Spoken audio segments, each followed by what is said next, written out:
Hello दोस्तों, good morning. मैं हूं राहुल और आप देख रहे हैं यूट्यूब चैनल बीएसबी एजुकेशनल अड्डा। तो दोस्तों आज है 22 मई। तो जैसा कि आज है 22 मई और आज के अंदर बनने वाले जितने भी महत्वपूर्ण करंट अफेयर्स होंगे उसको देखेंगे। तो दोस्तों वीडियो को लाइक करें और शेयर करें और सब्सक्राइब करें। लोगों के बीच शेयर करने से ये होगा कि सभी के बीच जानकारी बढ़ेगी। तो देखिए आज का जो पहला क्वेश्चन है, तो दोस्तों सब्सक्राइब करें इसलिए कि जितने भी हम वीडियो डालते हैं रिलेटेड ऑफ एजुकेशनल, तो आपके पास वो नोटिफिकेशन जाए, इसीलिए मैं बोलता हूँ सब्सक्राइब करें। क्योंकि सब्सक्राइब करने से और कुछ होता नहीं है, सिर्फ आप मेंबर बनेंगे हम मेरा। और जैसा कि परसों हमने 1000 मेंबर को पूरा किया है, तो कंग्रेचुलेट्स और वेरी थैंक यू। एंड चलिए आज का क्वेश्चन देखते हैं, ऐसे ही सपोर्ट करते रहें। चलिए आज का क्वेश्चन देखते हैं। क्या है पहला क्वेश्चन, हाल ही में किस मंत्रालय द्वारा नेशनल टेस्ट अभ्यास मोबाइल ऐप लॉन्च किया गया है? तो हाल ही में ये मानव संसाधन विकास मंत्रालय यानी एचआरडी मंत्रालय, एमएचआरडी मंत्रालय, ministry of human resource development, जो पहले शिक्षा मंत्रालय के नाम से जाना जाता था, उसका नाम चेंज कर दिया है मानव संसाधन विकास मंत्रालय। और इसके जो अभी केंद्रीय मंत्री कौन है, तो रमेश पोखरियाल निशंक हैं। और देखिए इस टेस्ट मोबाइल ऐप जिसको लॉन्च किया गया है मानव संसाधन विकास मंत्रालय द्वारा इस नामक ये जो टेस्ट अभ्यास है, नेशनल टेस्ट अभ्यास नामक जो ऐप है, इसके ज़रिए जो है इस जेई मेंस और नीट आदि जैसे जितनी भी परीक्षाएं हैं उनके मॉक टेस्ट को लेने में और लोगों को मतलब स्टूडेंट के जो प्रिपरेशन को तैयार करने में मदद करेगा। और इसे जो विकसित किया है, कौन विकसित किया है, तो इस ऐप को विकसित किया है राष्ट्रीय परीक्षण एजेंसी। कौन किया है? राष्ट्रीय परीक्षण एजेंसी द्वारा इसे विकसित किया गया है। चलिए बात करते हैं कि एमएचआरडी मंत्रालय के मंत्री कौन है, तो रमेश, पूछेगा कि अभी वर्तमान में भारत के शिक्षा मंत्री कौन है, बोलिएगा रमेश पोखरियाल निशंक, इसको याद रखिए, पोखरियाल निशंक। और इनका जो निर्वाचन क्षेत्र इस बार जो जीते हैं लोकसभा का सीट, ये कहाँ से? हरिद्वार से। ऐसे ये उत्तराखंड से संबंधित हैं, लेकिन इस बार ये हरिद्वार से लड़े थे और जीते हैं, तो हरिद्वार इनका निर्वाचन क्षेत्र है। रक्षा मंत्रालय की बात करें तो ये है अभी राजनाथ सिंह के पास। गृह मंत्रालय कौन है, तो अमित शाह हैं गृह मंत्रालय के पास रखे हैं। और कार्मिक मंत्रालय ये हमारे प्राइम मिनिस्टर मोदी के पास ही है। चलिए नेक्स्ट क्वेश्चन देखते हैं। हाल ही में UNRWA को भारत ने कितनी सहायता राशि दी है? देखिए UNRWA क्या होता है, तो सबसे पहले जानिए कि भारत ने फ़िलिस्तीन शरणार्थियों के कल्याण के लिए, किसके लिए? फ़िलिस्तीन के शरणार्थी से होते हैं जो प्रवासी होते हैं, जो विस्थापित होकर आते हैं, ठीक ना। फ़िलिस्तीन शरणार्थी के लिए कल्याण के लिए काम करने वाली जो एक संस्था है वही है UNRWA। इसका फुल फॉर्म होता है संयुक्त राष्ट्र राहत और निर्माण एजेंसी। और इसको $2 बिलियन यानी $2 बिलियन जो है ये मदद देगा, इस एजेंसी को मदद देगा। और ऐसे करने से क्या होगा कि ये हर साल इसे मदद देता है, फ़िलिस्तीन शरणार्थियों के लिए जो काम करता है ये संस्था हर साल। पिछले साल भी $1.5 बिलियन के आसपास दिया था, फिर बढ़ा के $5 बिलियन किया। तो ऐसे करने से क्या होगा कि इस संस्था में वो अपने निर्देशक मंडल बना रहा है, अपना रास्ता बना रहा है सदस्यता की। तो ठीक, तो कितनी राशि दिया है? $2 मिलियन दिया है। तो चलिए बात करते हैं UNRWA का जो हेड क्वार्टर है वह है अम्मान में। कहाँ है? अम्मान में, अम्मान जॉर्डन में। और इसके जो अध्यक्ष हैं अभी कौन है, तो क्रिश्चियन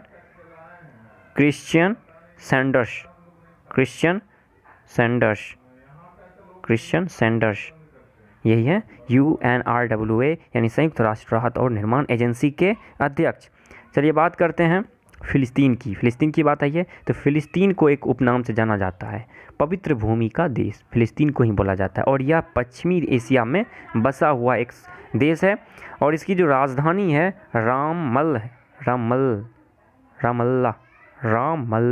इसकी राजधानी क्या है? रामल्ला।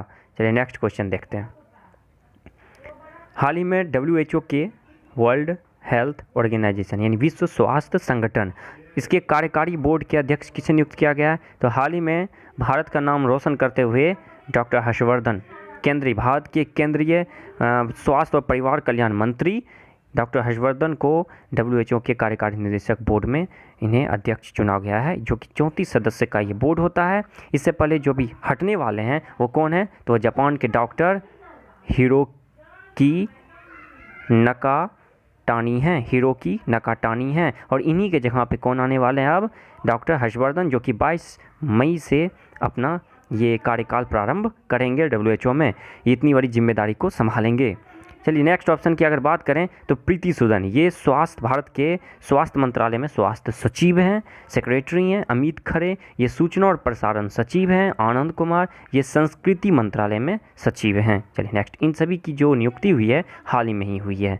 चलिए नेक्स्ट क्वेश्चन देखते हैं। हाल ही में थॉमस थावेन ने अपने पद से इस्तीफा दे दिया। वह किस देश के प्रधानमंत्री थे? तो वो लेसोथो के प्रधानमंत्री थे। देखिए, लेसोथो के प्रधानमंत्री थॉमस थावेन ने औपचारिक रूप से अपने पद से इस्तीफा दे दिया है।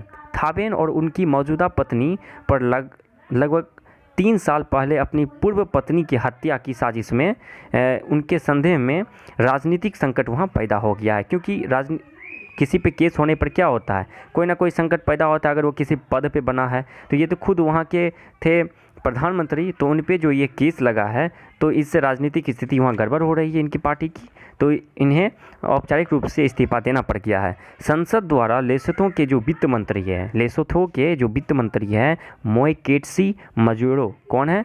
मोएकेत्सी मजेरो, इन्हीं को भी अंतरिम रूप से वहाँ का प्रधानमंत्री पद दिया गया है, याद रखिएगा। चलिए बात करते हैं लेसोथो की। तो लेसोथो जो है ना, ये दक्षिण अफ्रीकी पर्वतीय राज्य है, और लेसोथो इसकी राजधानी कहाँ है? मासेरू। कहाँ है? मासेरू। और मुद्रा इसका जो है लेसोथो लोटी। चलिए नेक्स्ट क्वेश्चन देखते हैं। अच्छा, ऑप्शन की बात करें, अदर ऑप्शन की, तो न्यू जो है ना हाल ही में दुनिया का पहला डार्क स्काई नेशन बना है। क्या बना है? डार्क स्काई नेशन की उपाधि लिया है। डार्क स्काई नेशन पूछेगा कोई एग्जाम में कि दुनिया का पहला डार्क स्काई नेशन किस देश को बोला जाता है, तो न्यू हो गया है। अच्छा, नौरू की बात करें तो नौरू क्या है? तो नौरू जो है ये दुनिया का सबसे छोटा लोकतांत्रिक राष्ट्र है, और इसकी जो राजधानी है यारेन है। क्या है? यारेन है। चलिए नेक्स्ट क्वेश्चन देखते हैं। 2019 का अलेक्जेंडर डेल रिम्पल अवार्ड किसे दिया गया है? तो हाल ही में 2019 का जो है अलेक्जेंडर डेल रिम्पल अवार्ड दिया गया है, ये लेफ्टिनेंट कर्नल विनय वधवाड़ को दिया गया है। ये वाइस एडमिरल विनय वधवाड़ को दिया गया है। ये भारतीय नौसेना जल सर्वेक्षण के मुख्य जल सर्वेक्षक वाइस एडमिरल विनय वधवाड़ हैं। इन्हीं को ये अवार्ड दिया गया है। कौन से award? Alexander Dalrymple award. इन्हें यह पुरस्कार भारतीय जल सर्वेक्षण और विशाल हिंद महासागर क्षेत्र में उनके उत्कृष्ट योगदान के लिए दिया गया है। देखिए, इस पुरस्कार के विजेता का जो चयन होता है यूके हाइड्रोग्राफिक ऑफिसर की मुख्य समिति द्वारा दुनिया भर में हाइड्रोग्राफी, कार्टोग्राफी और नेविगेशन के मानकों को बढ़ाने के प्रयास के लिए दिया जाता है। चलिए बात करते हैं, अभी हम कुछ फैक्ट बोले हैं हाइड्रोग्राफी की ऑफिस के द्वारा। तो अंतर्राष्ट्रीय हाइड्रोग्राफी संगठन की जो स्थापना हुई थी, कब हुई थी? 1921 में हुई थी। और इसका जो मोनाको हेडक्वार्टर है। और इस संगठन के जो निदेशक हैं, कौन संगठन के? अंतर्राष्ट्रीय हाइड्रोग्राफी संगठन। जो इस पुरस्कार की घोषणा करते हैं उसका स्थापना 1921 में हुआ था। उसकी जो हेडक्वार्टर है मोनाको है, और इसका जो निदेशक है अब्री काम्फर। एक और है मुस्तफ़ा इप्टेस। चलिए अदर ऑप्शन की बात करें अगर, तो अदर ऑप्शन देखिए, करमवीर सिंह, ये 24वें भारत के प्रमुख हैं नेवी का, यानी जल सेना का। जल सेना की बात आई है, जल सेना के ही मेंबर को मिला है वाइस एडमिरल विनय वधवाड़ को। तो वाइस नेवी की बात करते हैं तो इसकी स्थापना भारत में जो हुई थी 5 सितंबर 1612 ईस्वी को हुई थी। और इस नेवी दिवस हम लोग लेकिन बनाते हैं 4 दिसंबर को। 8 अक्टूबर को वायुसेना दिवस, और 15 जनवरी को क्या मनाते हैं? तो 15 जनवरी को मनाते हैं थल सेना दिवस। चलिए बात करते हैं अदर ऑप्शन की। तो राज शुक्ला, ये हाल ही में राज शुक्ला को चुना गया है आर्मी ट्रेनिंग कमांड के निदेशक के रूप में इन्हें राज शुक्ला को चुना गया। अब बिपिन रावत भारत के पहले CDS हैं, यानी चीफ डिफेंस ऑफ स्टाफ। ये भारत की दुनिया के नहीं बल्कि भारत के पहले चीफ ऑफ डिफेंस स्टाफ हैं। और चीफ ऑफ डिफेंस स्टाफ उन्हीं को सेलेक्ट किया जाता है जो तीनों सेनाओं में वरिष्ठ होते हैं। और बिपिन रावत तीनों में वरिष्ठ थे, इसलिए इन्हें चुना गया था। चलिए नेक्स्ट क्वेश्चन देखते हैं। विश्व मधुमक्खी दिवस कब मनाया गया है? तो हाल ही में विश्व मधुमक्खी दिवस जो है, जो सेलिब्रेट किया गया है, ये 20 मई को विश्व मधुमक्खी दिवस सेलिब्रेट किया गया है। आधुनिक मधुमक्खी पालन की तकनीक का जनक कहे जाने वाले एंटोन जानसा का जन्म जो हुआ था वो 20 मई 1734 को हुआ था, ठीक ना। और इन्हीं के जयंती के रूप में मनाया जाता है विश्व मधुमक्खी दिवस। देखिए 15 मई को क्या मनाया गया? फैमिली डे मनाया गया, वर्ल्ड फैमिली डे। 12 मई को वर्ल्ड नर्स डे मनाया गया फ्लोरेंस नाइटिंगेल के जन्मदिन पे। और 17 मई को जो मनाया गया वर्ल्ड हाइपरटेंशन डे यानी विश्व रक्तचाप दिवस। और एक और डे 17 मई को सेलिब्रेट किया गया विश्व दूरसंचार और सामाजिक सूचना दिवस यानी वर्ल्ड टेलीकम्युनिकेशन डे। चलिए नेक्स्ट क्वेश्चन देखते हैं। हाल ही में किस रेलवे जोन ने रेल बोट रोबोट की शुरुआत की है? रेल बोट रोबोट की शुरुआत की है तो हाल ही में दक्षिण मध्य रेलवे, कौन? दक्षिण मध्य रेलवे के द्वारा रेल बोट रोबोट की शुरुआत की है यानी विकसित किया है। देखिए दक्षिण मध्य रेलवे जोन जो है ये कोविड-19 को लेकर मरीजों को बेहतर स्वास्थ्य सेवाएं प्रदान करने में अस्पताल प्रबंधनों की सहायता करने के लिए एक रोबोट जो कि रेल बोट विकसित किया है। देखिए इसका उपयोग दवाओं, चिकित्सा सामान की आपूर्ति करने और मरीजों को भोजन परोसने के लिए होगा। क्योंकि ये जो है महामारी को देखते हुए डॉक्टर और नर्सों को ये सुविधा दिया जा रहा है कि डॉक्टर और नर्स में संक्रमण ना फैले, वो मरीज़ के पास ज़्यादा टाइम ना रहे। इसके लिए उन्होंने ये रेल बोट रोबोट को विकसित किया है। किसने किया? दक्षिण मध्य रेलवे। बात करते हैं दक्षिण मध्य रेलवे का मुख्यालय तो ये सिकंदराबाद में पड़ता है और इसका जो महाप्रबंधक हैं दक्षिण मध्य रेलवे का वो है गजानन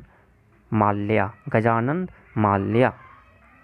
देखिए रेलवे जोन याद करने की जो है ट्रिक कैसे, ये है सेंट्रल रेलवे, ये सेंट्रल रेलवे मुंबई वीटी में है। और यहाँ पे जो है नई दिल्ली में उत्तरी रेलवे, उत्तर मध्य जो बोलेगा ये बीच में, ये है इलाहाबाद। ये जो है दक्षिण, इसको बोलते हैं चेन्नई, दक्षिण रेलवे। यही दक्षिण मध्य जो बोला यहाँ पे है सिकंदराबाद। इसी सिकंदराबाद ने हाल ही में रेल बोट नामक एक रोबोट तैयार किया है। चलिए नेक्स्ट क्वेश्चन देखते हैं। हाल ही में भारतीय इस्पात संघ ने अपना नया अध्यक्ष किसे नियुक्त किया गया है? तो हाल ही में दिलीप उम्मेन को भारतीय इस्पात संघ ने अपना नया अध्यक्ष चुन लिया है। 2 साल के लिए इन्हें नियुक्त किया गया है। इनसे पहले जो थे वो टीवी नरेंद्रन थे। टीवी नरेंद्रन कौन? तो टाटा स्टील के सीईओ, टाटा स्टील के पूर्व सीईओ टीवी नरेंद्रन थे, जिन्हें अब हटा दिया गया है। उनके जगह पर दिलीप उम्मेन को लाया गया जो कि 2 वर्ष अब सेवा देंगे। देखिए ये जो हैं दिलीप उम्मेन, ये आईआईटी खड़गपुर के स्टूडेंट है। आईआईटी खड़गपुर, और खड़गपुर की स्थापना हुई थी 1951 में, जब लोकसभा पहली बार भारत में लोकसभा का गठन हुआ था उस समय। अदर ऑप्शन की बात कर लें तो डीपीएस नेगी, ये श्रम ब्यूरो में महानिदेशक के रूप में हाल ही में चुने गए, श्रम ब्यूरो के महानिदेशक। अच्छा डीके जैन कौन है? तो ये cricket control board of India के पहले लोकपाल नियुक्त किए गए हैं। कौन नियुक्त किए गए? लोकपाल, डीके जैन को। चलिए नेक्स्ट क्वेश्चन देखते हैं। हाल ही में किस देश द्वारा ऑस्ट्रेलिया के निर्यात पर 80% का टैरिफ लगा दिया गया है, टैक्स? तो ये देखिए हाल ही में चाइना ने ऐसा किया है, ऐसा करने वाला ये चाइना हो गया जिसने 80% वो टैरिफ लगा दिया ऑस्ट्रेलिया के निर्यात पे, उसके सामान पे। चलिए बात यही है चाइना की, तो चाइना की जो राजधानी है वो बीजिंग है, रुपया युआन है और यहाँ के जो राष्ट्रपति हैं शी जिनपिंग हैं। और ऑस्ट्रेलिया की बात करें तो ऑस्ट्रेलिया का स्कॉट मॉरिसन वहाँ के प्रधानमंत्री है, मुद्रा ऑस्ट्रेलियाई डॉलर है और वहाँ की जो राजधानी है कैनबरा है। चलिए नेक्स्ट क्वेश्चन देखते हैं। हाल ही में आतंकवाद विरोधी दिवस कब मनाया गया? तो हाल ही में जो आतंकवाद विरोधी दिवस है ये 21 मई को, यानी कि 21 मई को सेलिब्रेट किया गया है। 21 मई को सेलिब्रेट जो किया गया, इस सेलिब्रेट करने का उद्देश्य क्या है? तो सबसे पहली बात जानते हैं मनाया क्यों जाता है। तो 21 मई 1991 को तमिलनाडु के श्री पेरुम्बदूर में पूर्व प्रधानमंत्री राजीव गांधी की जो हत्या कर दी गई थी, इसी हत्या के बाद इस 21 मई को आतंकवादी विरोधी दिवस के तौर में मनाने की घोषणा की गई और मनाया जाता है हर साल 21 मई को। और इसमें लोगों को शपथ दिलाई जाती है आतंकवादी के आतंकवादी विरोधी दिवस जो होता है, लोगों को इसके बारे में सचेत किया जाता है, लोगों की इसके बारे में जानकारी दी जाती है और शपथ दिलाया जाता है कि ऐसा कुछ भी देश हित में अपोजिट काम ना करें। 21 मई को तो मनाया जाता है आतंकवादी विरोधी दिवस। 20 मई को हाल ही में देखे हैं क्या मनाया जाता है, अंतर्राष्ट्रीय मधुमक्खी दिवस। 18 मई को क्या मनाया जाता है, तो 18 मई को मनाया गया हाल ही में अंतर्राष्ट्रीय म्यूजियम डे, संग्रहालय दिवस। और 17 मई को विश्व रक्तचाप दिवस और दूरसंचार और सामाजिक सूचना दिवस। तो आज इतना ही रहने दीजिए, अब मिलते हैं नेक्स्ट वीडियो में। वीडियो को लाइक करें, शेयर करें और प्लीज़ सब्सक्राइब करें। सब्सक्राइब करने से आप मेरे मेंबर बनोगे, आप मेरे सदस्य बनोगे, एक फैमिली की तरह रहोगे और मेरे जितने भी नोटिफिकेशन जाएंगे आपके पास तुरंत जाएंगे, आप उसे देख पाओगे। और हाँ, आप लोगों की अगर कोई राय है तो किसी टॉपिक्स को दें, चाहे वो पॉलिटिक्स से हो या साइंस से हो या किसी टेक्नोलॉजी से हो, मैं उस पर लेबर करूँगा और अच्छे से अच्छे मटेरियल को प्रोवाइड करने की कोशिश करूँगा। लेकिन कभी चांस तो दीजिए, और जितने सपोर्ट कर रहे हैं उसके लिए थैंक्स। अगली वीडियो में मिलते हैं।